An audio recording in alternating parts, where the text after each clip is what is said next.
La semaine nationale sans pesticides, tout un programme dans la région. Plusieurs militants se sont mobilisés contre ces pesticides. Par exemple, dans le Luberon, avec les bénévoles de la Ligue de protection des oiseaux. Ils invitaient aujourd'hui les amoureux de la nature à découvrir les bienfaits de la biodiversité à travers la visite d'une ferme ou encore à travers un lâcher de faucons. Frédéric Poré, Olivier Ducrot-Renaudin. Les 3 faucons cresserelles sont pressés de retrouver la liberté. Présents dans les campagnes, ils participent à la biodiversité en consommant des micro-mammifères comme des souris, connus pour être des ravageurs de culture. Ces 3 petits rapaces ont été pris en charge par le Centre régional de sauvegarde de la faune sauvage de Bioux.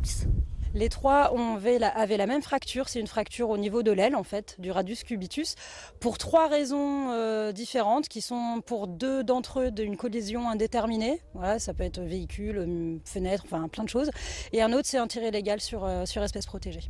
À la ferme Salerno, on est aussi soucieux de la biodiversité.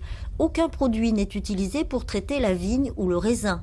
Le procédé de la vinification est original, on utilise des bonbonnes de verre. Au moment des vendanges, on transfère le raisin dans un gros tonneau qu'on transporte sur une charrette.